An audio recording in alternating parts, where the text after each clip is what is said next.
আজকে বের হয়েছিলাম হাঁটতে হাঁটতে হাঁটতে পায়ে ব্যথা হয়ে গেছে। রাস্তাটা অনেক দূরে ছিল রাস্তাটা, তো হাঁটলাম। বাড়ি থেকে বিকালবেলা বের হলাম, বের হয়ে হাঁটতেছি ঘন অরণ্যে ঘেরায়, আর চারদিক দিয়ে ছিল বেড়া। রাজনীতি হইল পাশে ছিল খাল, এই জন্য গরমে মিটেছে আমার জাল। আর গরমে যেই করতেছে কাল বের হয়ে গেছি, বিকেলবেলা হাঁটতেছি আমি আর আমার এক ভাতিজা, দুইজন মিলে বের হয়েছিলাম। গরম তো কি করা, বাড়ি থেকে বের হয়ে আমাদের বাড়ির নিচে একটি রাস্তা ছিল, সেই রাস্তা ধরে হাঁটতেছিলাম। হাঁটতে হাঁটতে হাঁটতে হাঁটতে প্রায় অনেক দূরেই চলে আসলাম। আস্তে আস্তে প্রায় সন্ধ্যা হয়ে গেল।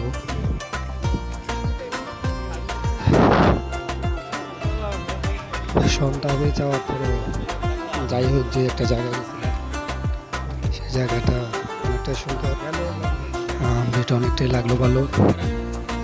আর সেই ভিউটাই ছিল খুব ভালো। এই ভিউটা ভালো, আশেপাশে সুন্দর একটি সোলার প্যানেল দেখা যাচ্ছে। এটা দিয়ে এলাকার মধ্যে সৌর বিদ্যুৎ দাবিত হয়। এলাকাবাসীর সাথে কথা বলেছিলাম এই সৌর বিদ্যুৎ সম্বন্ধে। তারা বললো যে আশেপাশে কয়েকটা বাড়িতে এই সোলার প্যানেল দিয়ে তারা বৈদ্যুতিক সংযোগ দিয়ে থাকে আর কি। মুষ্টিময় কিছু পরিবার পারে চলতে, কারণ তারা কারেন্টের ব্যাপারে কোনো জায়গায় গিয়ে পারে না কিছু বলতে, কারণ হবে তো তাদের চলতে।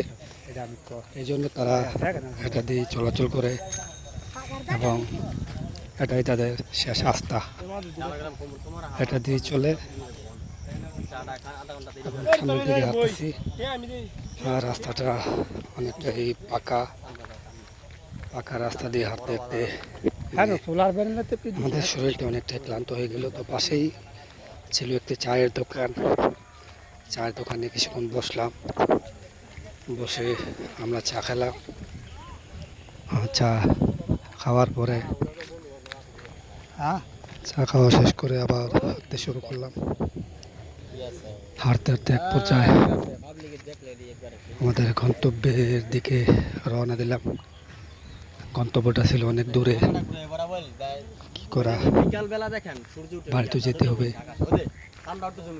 গাড়ি বলতেই নেই, কারণ রাস্তাটা তেমন একটা সুবিধাজনক ছিল না, অরণ্য ঘেরা রাস্তা।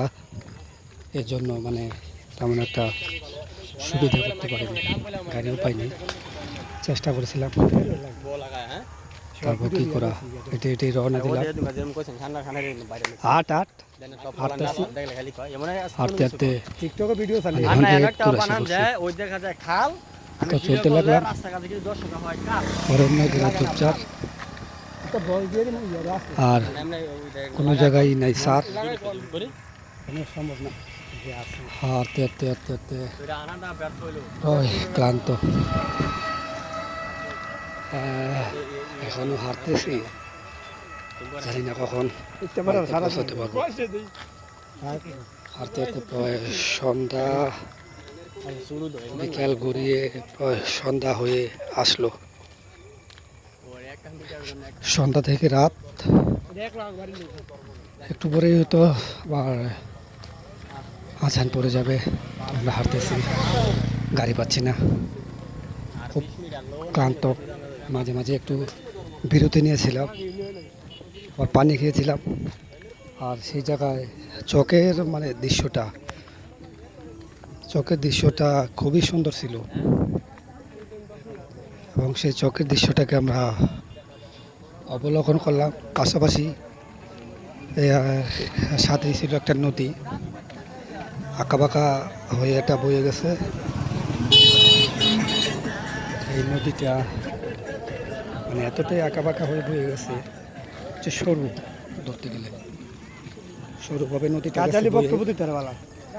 আর নদীটা অনেক রাস্তায় মানে চারদিক দিতেছে তো শহরের মধ্যে হাঁটতে হাঁটতে প্রায় অনেকটা দূর হাঁটতেছি কবিতার কথাটা মনে পড়ে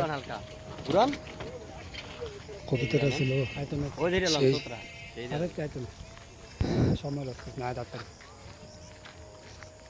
দুচোখ ঘুরতে বহু দেশ ঘুরে বহু দেশ ঘুরে